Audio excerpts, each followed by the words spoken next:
এমএফসিউ সকল শ্রোতাদের স্বাগত জানাই।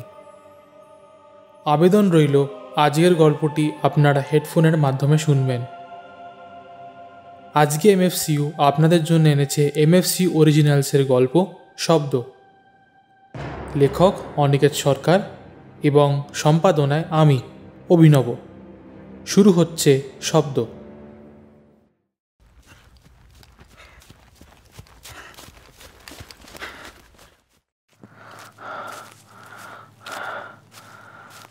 ঘন অন্ধকার কুয়াশার বুক দিয়ে হেঁটে চলেছি। জানি না কটা বেজে গিয়েছে, কারণ হাতে থাকা ঘড়িটা নষ্ট হয়ে গেছে। কি করা যায় আমি যে কিছুই বুঝে উঠতে পারছি না। আশেপাশে গাছপালাতে ভর্তি এই অরণ্যের মাঝে আমি এসে আটকে পড়েছি। পথ হারিয়েছি বোধ করি।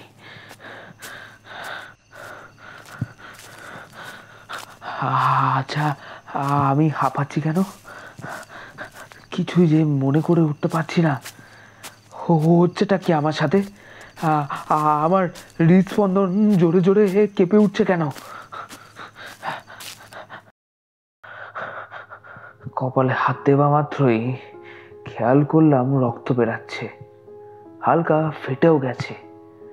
ক্ষতর জায়গাটিতে ব্যথা হচ্ছে সাংঘাতিক রকমের। চোখে পড়ল একটি পাথর। হাঁপানিতে যেন আমার শ্বাস রোধ হয়ে আসছে। আমি কি খানিকক্ষণ বসে নেব? নিজেকেই যেন প্রশ্নটা করলাম। কিছুক্ষণ বসে থাকলে হয়তো আমার এই প্রশ্নের ঢেউগুলো শান্ত হয়ে যাবে। স্থির করলাম, না, বসাই যাক।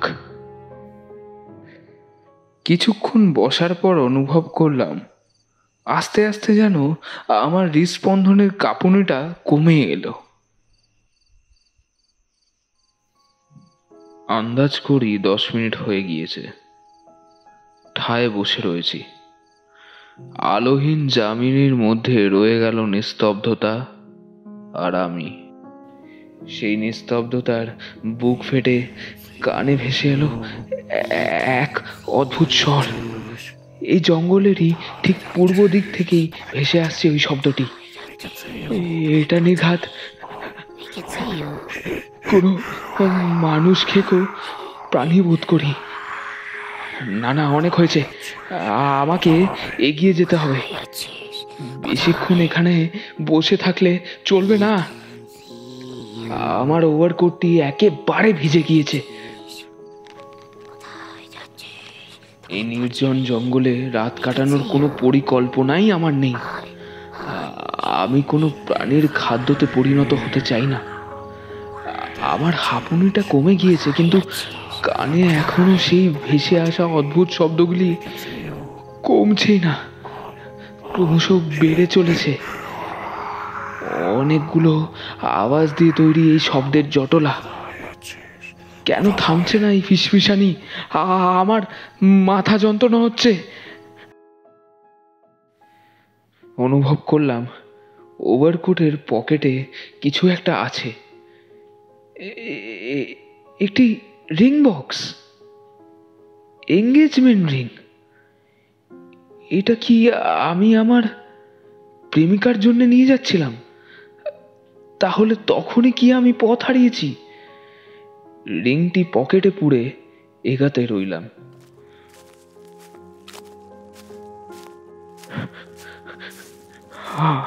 আমার ভয় করছে। হে ঈশ্বর, আমি এটা কোথায় এসে পৌঁছালাম? এই ভাবতে ভাবতে মনে পড়ে গেল হাইওয়ে দিয়ে আসার সময় যে ছোট বারটিতে খাচ্ছিলাম। ওখানেই 2 আইরিশ ভদ্রলোক আলোচনা করছিল জঙ্গলটির ব্যাপারে। এখানে নাকি পৈশাচিক অশুভ সত্তাদের আনাগোনা। হাঁটা লাগালাম আবার। সেই পৈশাচিক সত্তাগুলি কি আমাকে ভর করলো? গাড়িটাও তো হাইওয়েতেই ফেলে এসেছি, সেখানেও আমি ফিরে যেতে পারবো না। কিছুক্ষণ আগেই গাড়িটা সজোরে ধাক্কা মেরেছে গাছের গুঁড়িতে। সেই অ্যাক্সিডেন্টে আমি একমাত্র যে চলার ক্ষমতা হারাইনি। গাড়িটা হয়তো এখন ধ্বংসাবশেষে পরিণত হয়েছে। সামনে যদি কোনোভাবে একটি মানুষকে খুঁজে পাই তাহলে তার সাহায্য নেওয়া যাবে। হঠাৎ জানি না কেন মনে হলো কেউ আমার পিছু করছে।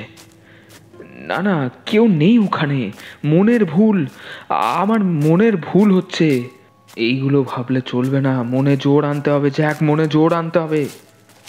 কি করছো তুমি? তুমি না খুব সাহসী মানুষ? আমি নিজেই যেন নিজেকে প্রশ্নটা করলাম। ভয় শুধু কাপুরুষ পায় জ্যাক। খানিক দূর এগাতেই চোখে পড়ল একটি আলোর আভা। গভীর অরণ্য ভেদ করে কানে এলো একটি স্টিম ইঞ্জিনের আওয়াজ। তার মানে আমি কি মানব সভ্যতা খুঁজে পেলাম? এই নরকীয় জঙ্গল ছেড়ে আমি কি বেরাতে পারবো? Finally finally! স্টিম ইঞ্জিনের শব্দে মনে একটা শান্তি স্রোত বয়ে গেল। চোখে ভেসে আসা জ্যোতিটি যেন হয়ে উঠল একটি আশার আলো। আলোর দিক উৎসর্গ করে এগিয়ে গেলাম। এটা তো একটা রেল ট্র্যাক। আমার চোখের সামনে দিয়ে নিমেষে ভেসেল দিতে দিতে টানেলের ভেতর মিলিয়ে গেল একটি ট্রেন। দূরে চোখে পড়ল একজন লণ্ঠন হাতে হেঁটে চলেছে। আমি চিল্লে উঠলাম, এক্সকিউজ মি, শুনতে পাচ্ছেন? Excuse me! আমি মনে মনে ভগবানকে ধন্যবাদ জানালাম। যাক, মানুষের তো দেখা মিলল। লোকটির দিকে এগিয়ে যেতে লাগলাম। কিছুটা এগিয়েই স্পষ্ট লোকটিকে দেখতে পেলাম। লোকটি ঘুরে আমার দিকে তাকালো। লণ্ঠনের আলোয় স্পষ্ট দেখতে পেলাম তার চেহারা। লোকটির পরনে একটা কোট, একটি হাতে ফ্ল্যাগ এবং মাথায় একটা টুপি। লোকটি আন্দাজ করি আমার সমান উচ্চতার। চোখ ঠিকরে বেরিয়ে এসছে লোকটির কপাল থেকে।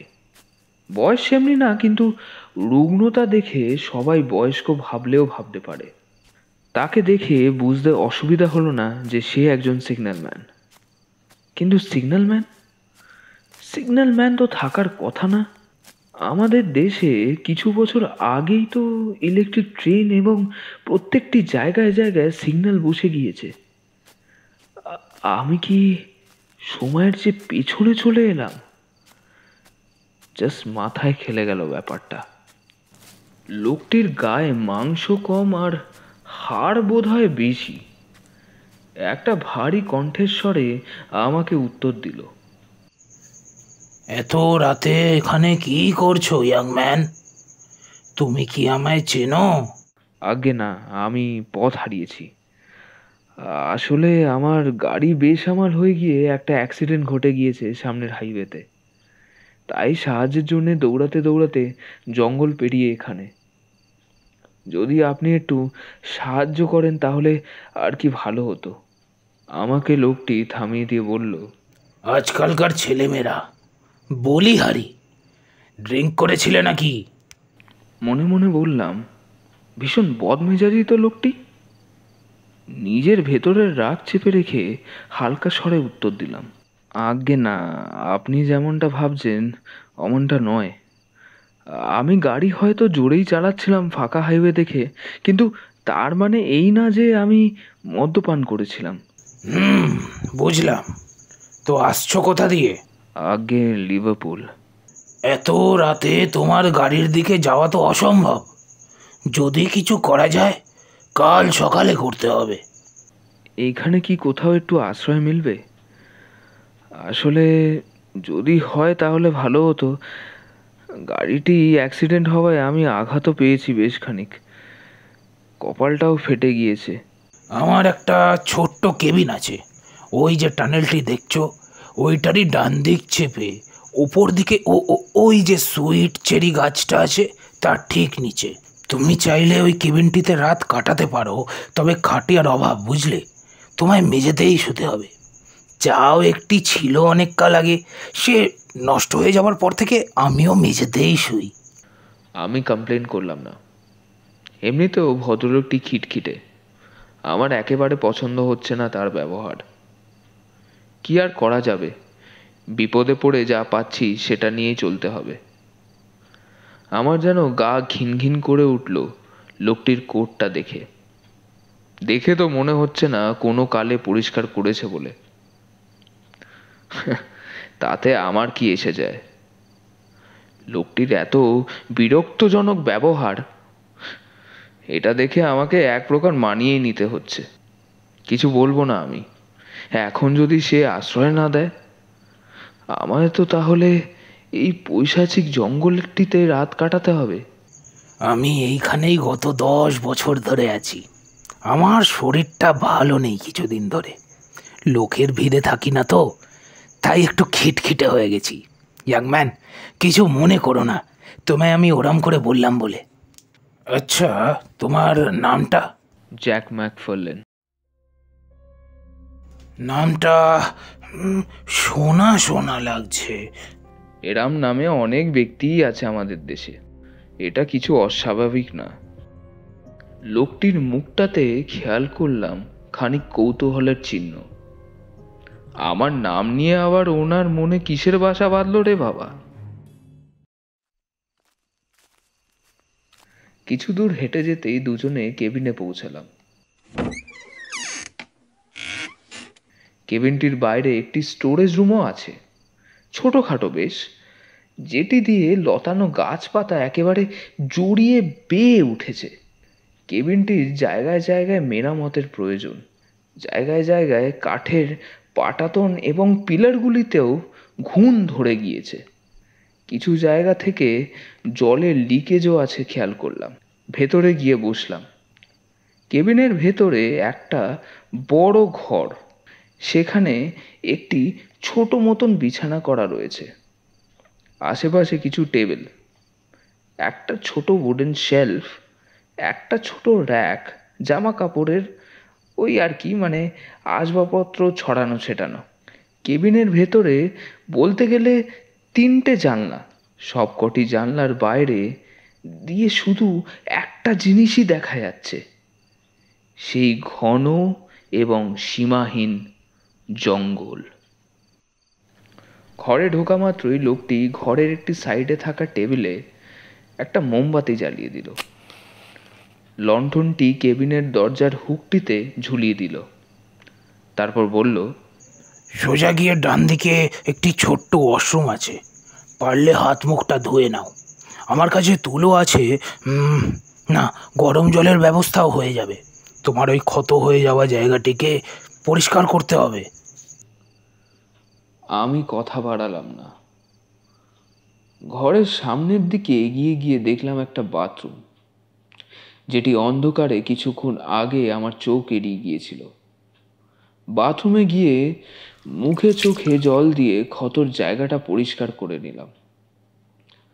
রক্ত বেরানো তো বন্ধ হয়ে গিয়েছে, ক্ষতর জায়গাটাও পরিষ্কার হয়ে গেছে, কিন্তু কিন্তু আমার কানে ভেসে আসা সেই অদ্ভুত শব্দের জটলাগুলি যেন এখনো থামেনি। একটা রিদমে যেন ওরা বলেই চলেছে। এখন যেন ওই শব্দগুলি আরো স্পষ্ট হয়ে উঠছে। কারা যেন ফিসফিস করে কথা বলছে। হ্যাঁ হ্যাঁ, আমি স্পষ্ট শুনতে পারছি কেউ বা কারা যেন ফিসফিস করে অনর্গল বকে চলেছে। কারাই বা বকছে, আমি যে কিছুই বুঝে উঠতে পারছি না। আমার ইন্দ্রিয়গুলো কি সজাগ হয়ে উঠেছে? আমি কাদের কথা শুনতে পারছি? আমাকে কি কেউ ভর করেছে? কোনো অতৃপ্ত আত্মা? আমি তো কারোর কোনো ক্ষতি করিনি, তাহলে এমনটা আমার সাথে হচ্ছে কেন? লোকটির কথাবার্তা ভালো না হলেও মনটি ভালো। সে আমাকে এই বিপদের সময় রাতের বেলা নিজের কুঠিরে আশ্রয় দিয়েছে, এর থেকে আর বড় কিছু হতে পারে না। কিন্তু আমি নিশ্চিত এই কুঠিরের বাইরে ওই জঙ্গলে অশরীরীদের এবং পিশাচদের তাণ্ডব চলছে। হ্যাঁ, আমি একদম শিওর। লোকটি কি শুনতে পারছে ওদের আওয়াজ, নাকি আমার কানেই শুধু ভেসে আসছে সেই মর্মান্তিক আওয়াজগুলি? হাড় হিম করা আওয়াজ, যেন ক্রমশই বলে চলেছে কাউকে যেন তারা আঘাত করতে চায়। আমি লোকটিকে এই ব্যাপারে কিছু বললাম না। লোকটি আমাকে বলল, আমার নাম অ্যান্ড্রু হপার। আমি অ্যাকচুয়ালি লিডসের বাসিন্দা, ওখানেই আমার পরিবার আছে। এখানে আমার বদলি হয়েছিল। আমার সঙ্গে আরেকজনও আসলে থাকে, কিন্তু সে নিজের বাড়ি গিয়েছে। এই কেবিনটিতে আমি এবং আমার সহকর্মী দুজনে থাকি। তোমার ভাগ্যটি বলতে হবে খুব ভালো। ওর চাদর, কম্বল এবং বালিশটি রয়েছে, ওটা তুমি আজকের জন্য ইউজ করতে পারো। আচ্ছা, মানে একটা প্রশ্ন ছিল। হ্যাঁ, বলো। আমি যতদূর জানতাম সিগন্যালম্যানদের রেল কর্তৃপক্ষরা ছাঁটাই করে দিয়েছে। মানে যবে থেকে ইলেকট্রিসিটির ট্রেন এসেছে আর জায়গায় জায়গায় সিগন্যাল বসেছে, তবে থেকে আর আপনাদের মতন সিগন্যালম্যানদের দেখা যায় না। সেটা হয়েছে বটে, কিন্তু শহরের দিকে। মফস্বলের দিকে এখনো অনেকটা কাজ বাকি। তুমি ঠিকই বলেছ। আমার এখানে বেশি দিন নয়, হাতে গুনে মাত্র 4 থেকে 5 মাস। তারপরে নতুন কাজ খুঁজতে হবে। আমাদের জেনারেশনই লাস্ট সিগন্যালম্যান পেল। আমার ছেলে মেয়েদের সেমনি সৌভাগ্য আর হচ্ছে না। লোকটি জানলার বাইরে তাকিয়ে হঠাৎ থেমে গেলেন। আমি ওনার মুখের দিকে চেয়ে রইলাম। তাহলে কি উনিও আওয়াজটি শুনতে পারছেন? তারপর দেখলাম হঠাৎ ওনার মুখের কোণায় একটা হাসি ফুটে উঠল। উনি বললেন, আমার কাজটা খুব একটা কঠিন নয়। এই এই এই যে ট্রেনটা গেল তোমার সামনে দিয়ে, ওটা আজকে লাস্ট ট্রেন ছিল। ভোরবেলা একটি ট্রেন যাবে এই লাইন দিয়ে। আমার কাজ শুধু ওই ফ্ল্যাগ দেখানোই মাত্র। বেশ সুখের কাজ বলা যায়, পারিশ্রমিকটাও মোটামুটি। কিন্তু একটাই অসুবিধা এই কদিনে হচ্ছে, সব কাজ আমাকে একাই সামলাতে হচ্ছে। আমার সহকর্মী থাকায় খুব একটা অসুবিধা হতো না। 10 দিন হলো গিয়েছে, সেই কদিন যেন আমাকে একাকিত্ব গিলে খাচ্ছে। আজকে তোমায় পেয়ে যেন একজন সঙ্গী পেলাম কথা বলার। তুমি চিন্তা করো না, কাল সকালে তুমি জঙ্গলের পশ্চিম দিকের রাস্তাটা ধরে বেরিয়ে যেও। ওখানে তুমি একটা গ্যাস স্টেশন পাবে, ওখানে কেউ না কেউ তোমার সাহায্য করবেই। আপনাকে অসংখ্য ধন্যবাদ। আপনার ঋণ আমি কোনো দিনও ভুলব না। আপনার ঋণ আমি একদিন ঠিক শোধ করে দেব। মানুষই তো মানুষের পাশে দাঁড়াবে ইয়াং ম্যান। এখন কথাবার্তা ছাড়ো। আমার কাছে খাবার বলতে গেলে এই সামান্য ফ্রুটস রয়েছে। এটা ছাড়া সেমনি খাবারের বন্দোবস্ত আমার কাছে নেই, সাপ্লাইজ কম। আজ সকালে জঙ্গলে গিয়ে এই কয়েকটা ফল তুলে এনেছিলাম, এখনো ফ্রেশ আছে, খেতে পারো।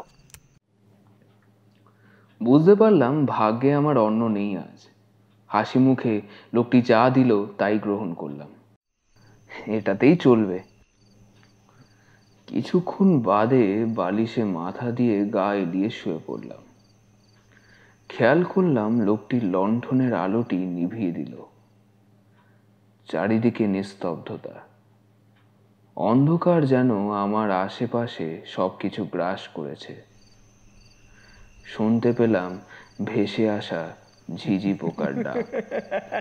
শুধু তখন ঝিঝি পোকারাই ডাকছিল না, আরো কিছু মানুষের গলার স্বর যেন আমি শুনতে পারছিলাম। আমার মাথাটা যন্ত্রণায় এখনো ঢিপঢিপ ঢিপঢিপ করেই চলেছে। আচ্ছা, আমার এত যন্ত্রণা হচ্ছে কেন? খুব কষ্টে নিজের চোখটা বুঝলাম। ঘুমানোর প্রাণপণ চেষ্টা করে চলেছি। কারা তোমরা? কেনই বা আমার পিছু নিয়েছো? ওরা কি বাইরে দাঁড়িয়ে আছে? ভেসে আসা কণ্ঠস্বরগুলি যেন আমায় আদেশ করছে। ওরা আমার ওপর মাঝে মধ্যেই ভর করে। হ্যাঁ, ওরা আমার ওপর ভর করে। আমি দরজার দিকে তাকাবো না। আমি ভয় এবং চিন্তায় অন্য পাশ ফিরে শুয়েছিলাম।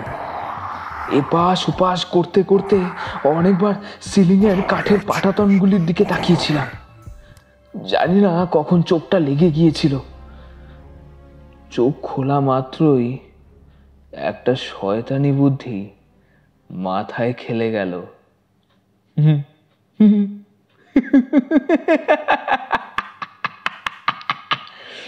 মাঝে মধ্যেই এই শয়তানি বুদ্ধিগুলো আমাকে প্রভাবিত করে তোলে। আপনারা ভাবছেন হঠাৎ কি হলো, তাই না? ওরা আমাকে ভর করেছে। আমি এক না, একাধিক। আমার ভেতরেই অনেক ব্যক্তিত্ব বাসা বেঁধেছে অনেক দিন ধরেই।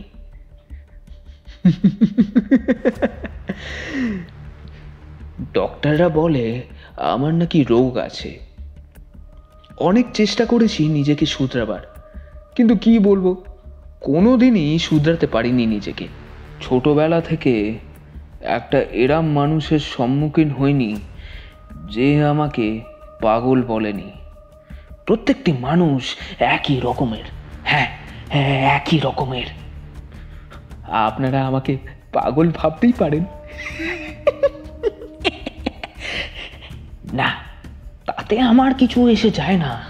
বরঞ্চ আমি যেটা ভালো করি সেটাই এখন করব।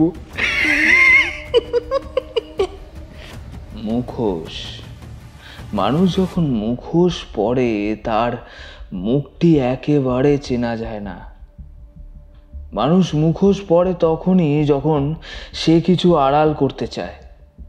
ঠিক যেরকম ভাবে আমি আড়াল করে চলেছি এতক্ষণ ধরে। মনে মনে আনন্দ হলো। আজ এই নিরিবিলি একটি জঙ্গলে একজনকে আমি বলি দেব। হ্যাঁ, খতম করব আমি এই সিগন্যাল ম্যানকে। দেরি করাটা ঠিক হবে না। মাথায় থাকা বালিশটি বগল দাবা করে পা টিপে টিপে আস্তে আস্তে এগিয়ে গেলাম। দেখলাম জানলার দিকে তাকিয়ে হালকা ভোরের আলো ফুটে উঠেছে।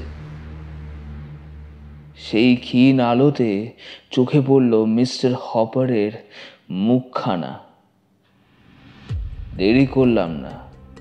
বালিশ চেপে একেবারে গায়ের সব বল এবং জোর প্রয়োগ করে মুখটা চেপে ধরে রাখলাম। অনেকবার সে হাত পা ছুঁড়েছিল, কিন্তু কোনো লাভ নেই। আমার শক্তির আগে কারুর সাধ্য নেই নিজেকে বাঁচানোর। যেরাম ভাবে একটা মুরগির গলা কাটা পড়লে মুরগির যন্ত্রণায় ছটপট ছটপট ছটপট ছটপট করে, ঠিক সেরাম ভাবে ছটপট ছটপট করছিল মিস্টার হপার। সে নিজের শরীরের বল অনেক প্রয়োগ করেছে, কিন্তু আমি তো হার মানার পাত্র নই।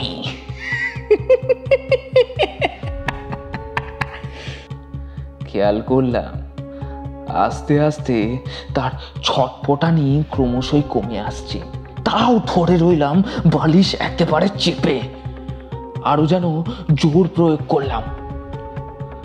আমার কপাল থেকে বেয়ে গড়িয়ে পড়ছিল ঘামের কিছু ছিটে ফোঁটা বালিশের ওপর।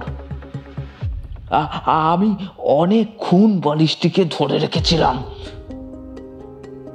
দেখলাম খানিক বাদেই লোকটি নিজের মৃত্যু বরণ করে নিল। তাহলে কি আমার কাজ সম্পূর্ণ? হ্যাঁ হ্যাঁ। নিজের ওপর যেন গর্ববোধ হলো। মুখ থেকে বালিশটি সরালাম। দেখলাম লোকটার চোখটা একেবারে কপালে উঠেছে, আর জিভটা যেন ঠিকরে বেরিয়ে এসছে। কিছুক্ষণ ঠায় বসেছিলাম লোকটির মৃতদেহের পাশে। মনে যেন শান্তি এলো। হাঁপুনি কমা মাত্রই বেরিয়ে গিয়ে বাড়ির বাইরে স্টোর রুমটাতে এদিক ওদিক দেখতে লাগলাম। চোখে পড়ল একটা কাঠ কাটার কুড়ুল, ঠিক তার সাথেই ছিল কিছু জট পাকানো দড়ি। এটাতেই কাজ হয়ে যাবে আমার। তারপরে ঘরের ভেতরে এসে মোক্ষম কাজটি আগে ভাগে সেরে ফেললাম। এক কোপে মুন্ডুটিকে আলাদা করে দিলাম শরীর থেকে। আস্তে আস্তে সিগন্যাল ম্যানের সর্বাঙ্গের বিভিন্ন ভাগ করলাম। তার হাত, তার পা কেটে একেবারে আলাদা করে দিলাম শরীর থেকে। চারিদিকে রক্তের ছিটে ছড়িয়ে পড়ল, খানিক আমার মুখেও এসে লাগলো। নিজের ডান হাত দিয়ে মুখে থাকা রক্তের ছিটেগুলি আলতোভাবে মুছে নিলাম। আমার ভেতরে থাকা বিভিন্ন ব্যক্তিত্বগুলো যেন আমায় একে একে সম্বর্ধনা জানাচ্ছে। আমি যেন যেই কাজটি করেছি ওরা যেন বেশ খুশি হয়েছে। ওরা ঠিক সেরমভাবেই সম্বর্ধনা জানাচ্ছে যেরমভাবে একজন আঁকা নিজের চাকরের কাজে খুশি হয়ে তাকে জানায়।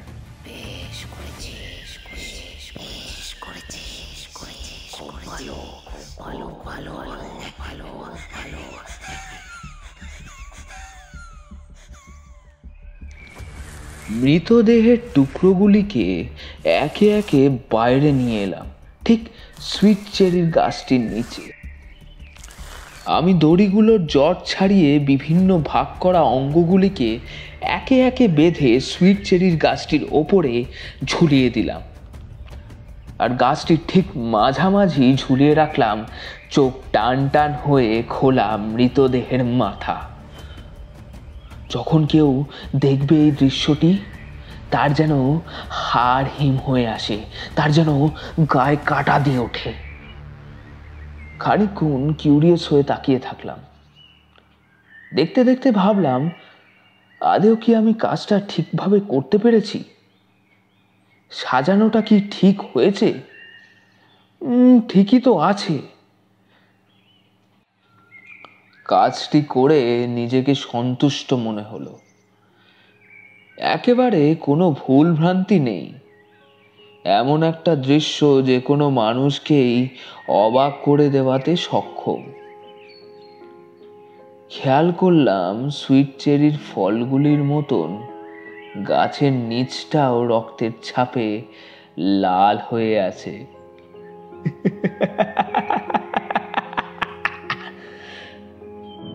ঘরের ভেতরে বাথরুমে ঢুকে একটু পরিষ্কার পরিচ্ছন্ন হয়ে নিলাম, জামা কাপড় বদলে নিলাম।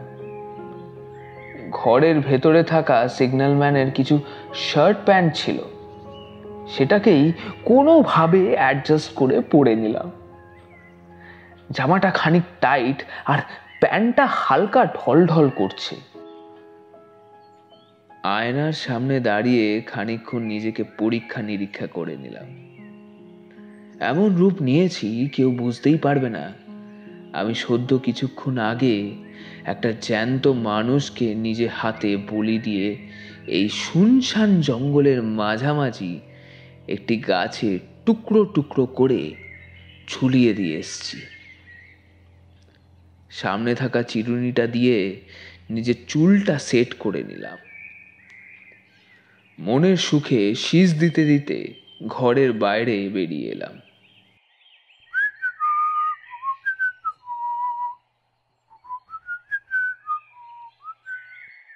সিগন্যাল ম্যানের কথা অনুযায়ী দিক অনুসরণ করে জঙ্গল দিয়ে এগাতে লাগলাম। মনটা যেন ফুরফুরে লাগছে। কাল রাতের থেকে যেই সাংঘাতিক মাথা ব্যথাটা হচ্ছিল সেটাও থেমে গেছে। আমার মাথার ভেতরে যেই বিভিন্ন ব্যক্তিত্ব একে একে আমাকে আদেশ দিচ্ছিল তারাও যেন চুপ হয়ে গেছে।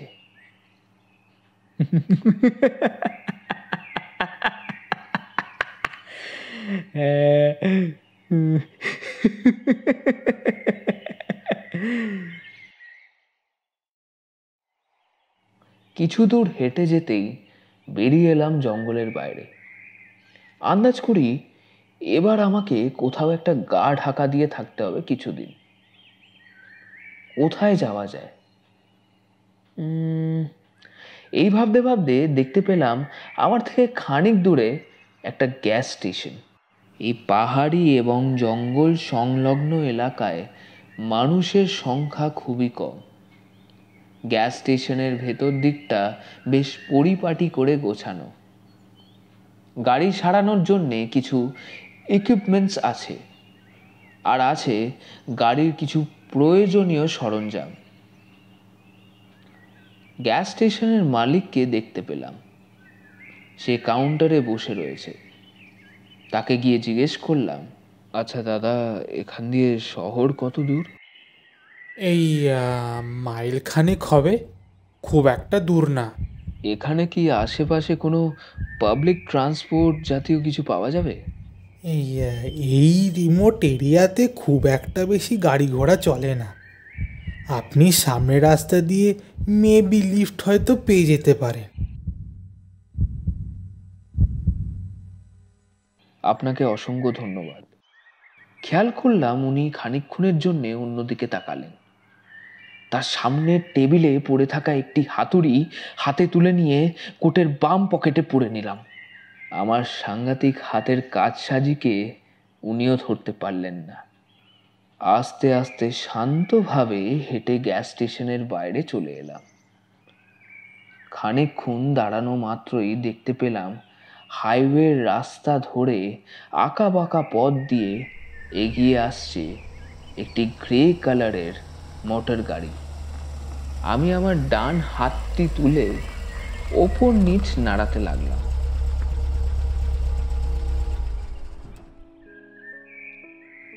গাড়িটি আমাকে দেখে ঠিক আমার 4 পা দূরত্বে দাঁড়িয়ে পড়ল।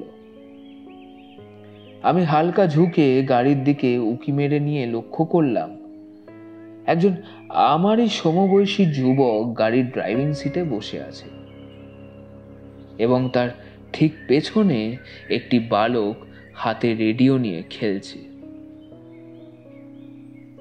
আমি কণ্ঠস্বরটাকে হালকা মৃদু করলাম এবং করুণার চোখে তার দিকে তাকিয়ে বললাম, কিছু যদি মনে না করেন তাহলে কি আমাকে একটু শহর অবধি লিফট দিতে পারবেন? অ্যাকচুয়ালি আমি খুব সমস্যায় পড়েছি। আশা করি আপনি আমাকে দেখেই বুঝতে পারছেন আমি খানিক আহত। আমার একটা ছোটখাটো অ্যাক্সিডেন্টও হয়েছে। লোকটি খানিকক্ষণ আমার দিকে তাকিয়ে বলল, আমি শহরের দিকে যাচ্ছি, কিন্তু সামনের হাইওয়ে যেখানে শেষ হচ্ছে ওখান থেকে রিভার ব্যাংকের দিকে টার্ন নিয়ে নেব। আপনাকে কিন্তু ওখানে নেমে যেতে হবে। এই বলে লোকটি দরজার লকটি খুলে দিলেন, আমাকে গাড়ির ভেতরে আহ্বান জানালেন। বসুন। এই বলে লোকটি গাড়িটি স্টার্ট দিলেন। লোকটি প্রায় কিছুক্ষণ আমাকে সন্দেহের চোখে 2-3 বার মেপে নিয়ে জিজ্ঞেস করলো, তা এরম কি হলো আপনার? মানে মাথা ফাটলো কি করে? আর বলবেন না, কাল রাতে জঙ্গলে হারিয়ে গিয়েছিলাম। হাতের সামনে কোনো টর্চ, ম্যাপ বা কম্পাস কোনোটাই ছিল না। পথ হারিয়েছিলাম। তা এই জঙ্গলে আপনি করছিলেনটা কি? আমি পেশায় একজন ফটোগ্রাফার, তাই নিজের ক্যামেরাটিকে বগল দাবা করে ভাবলাম ছুটির দিন আছে যখন, জঙ্গলে একবার না হয় গিয়ে ছবি তোলা যাক। তা আপনার ক্যামেরাটি? ওটাই তো ব্যাপার মশাই। অন্ধকারে কোন গোলক ধাঁধায় যে ঢুকে গিয়েছিলাম, একেবারে পা স্লিপ কেটে পড়ে গিয়ে ক্যামেরাটাও আর রক্ষে পেল না। ইস, কোথায় যে পড়ে গেল আর খুঁজেই পেলাম না। এবার তারপর ঘটলো আর এক কাণ্ড। খুঁজতে খুঁজতে খানিক এগিয়ে পা মুচকে পড়লাম ধারালো কিছুর ওপর। তাই আঘাত লাগায় গেল মাথাটাও ফেটে। তার মধ্যে ওই অন্ধকার, বুঝতেও পারলাম না যে লাগলোটা কিসে। ভালো হয়েছে সামনের গ্যাস স্টেশনে লোকটি ভদ্র সভ্য ছিল, আমাকে সে সাহায্য করলো, খানিক তুলোও দিল, তাই ক্ষতর জায়গাটিও পরিষ্কার করা গেছে। বাই দ্য ওয়ে, আমি উইলিয়াম বেকার, আর পেছনে যে বাচ্চাটি আছে ওটা আমার ছেলে জনাথন বেকার। খেয়াল করলাম উইলিয়ামের মুখ চোখ থেকে সন্দেহজনক ভাবটা উধাও হয়েছে। আশা করি ওর মন থেকে কৌতূহলের কালো মেঘগুলো একেবারে বিলীন হয়ে গিয়েছে। রিয়ার ভিউ মিররের দিকে তাকিয়ে দেখলাম বাচ্চা ছেলেটি কেমন অদ্ভুত দৃষ্টিতে আমার দিকে তাকিয়ে আছে। বাচ্চাটির মন থেকে যেন ধোঁয়াশা এখনো কাটেনি। বলে না, বাচ্চা ভগবানের দান। মনে হয় বুঝতে পেরেছে আমার ভেতরে কি চলছে। আমিও ওর দিকে তাকিয়ে হাসলাম। ভয়তে অন্যদিকে মুখ ঘুরিয়ে নিল। আমি জিজ্ঞেস করলাম, তা বাবা ছেলেতে মিলে কোথায় যাওয়া হচ্ছে? ওই ফিশিংয়ে। আমার আর আমার ছেলের নেশা আছে ফিশিং করার, তাই প্রত্যেক উইকেন্ডে আমরা ফিশিংয়ে যাই। বাহ, ভালো ভালো। আমার কথা শেষ হতে না হতে আচমকা একটি শব্দতে আমার বুক কেঁপে উঠল। এটা তো রেডিওর আওয়াজ।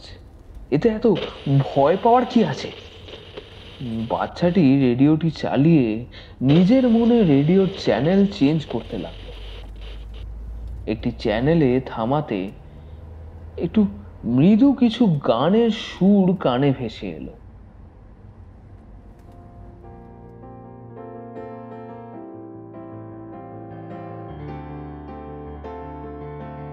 গানটি শেষ হওয়া মাত্রই শুনতে পেলাম একটি মহিলার কণ্ঠস্বরে সংবাদ প্রতিবেদন। শুভ সকাল, আমি মেরি ব্রুকস। আজকের সকালের বিশেষ প্রতিবেদন নিয়ে উপস্থিত হলাম। স্থানীয় পুলিশ ও গোয়েন্দা তদন্তকারীদের কাছ থেকে একটি গুরুত্বপূর্ণ খবর পাওয়া গেছে।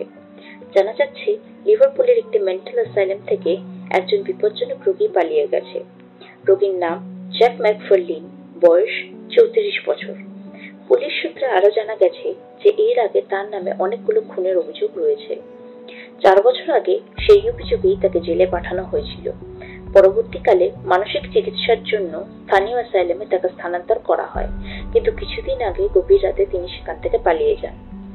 এই বিষয়ে প্রাপ্ত তথ্য অনুযায়ী পালিয়ে যাওয়ার সময় তিনি অ্যাসাইলামে 2 জন সিকিউরিটি গার্ড এবং হাইওয়ের রাস্তায় একটি কাপলকে নৃশংসভাবে হত্যা করেছেন। এই ঘটনার পর পুলিশ পুরো এলাকায় সতর্কতা জারি করেছে এবং স্থানীয় বাসিন্দাদের অনুরোধ জানানো হয়েছে কোনো সন্দেহজনক ব্যক্তিকে দেখা গেলে তৎক্ষণাৎ পুলিশ হেল্পলাইনে যোগাযোগ করতে। আরো সতর্ক করা হয়েছে যে কোনো অচেনা ব্যক্তিকে বাড়িতে আশ্রয় না দিতে। যদি কোনো অস্বাভাবিক বা সন্দেহজনক ঘটনা লক্ষ্য করেন তাহলে বাড়ির ভেতরেই নিরাপদ থাকুন এবং দ্রুত পুলিশের সঙ্গে যোগাযোগ করুন। এটাই ছিল আজকের সকালের বিশেষ খবর। আমি মেরি ব্রুকস, ধন্যবাদ। খবর শোনার পর উইলিয়ামের দিকে তাকালাম। ওর মুখে যেন একটা ভয়ের ছায়া নেমে এলো। আমাকে বলল, কি দিনকাল পড়েছে বলুন। Life threatening situation. পুলিশের তাড়াতাড়ি খুঁজে বের করা উচিত লোকটাকে, না হলে অনেক নিরীহর প্রাণ যাবে। আচ্ছা, বাই দ্য ওয়ে, আপনার নামটা কি? আমি উইলিয়ামের এই প্রশ্নটি শুনে হালকা মুখটা তুলে রিয়ার ভিউ মিররে ওর ছেলের দিকে তাকিয়ে মনে মনে হাসতে লাগলাম।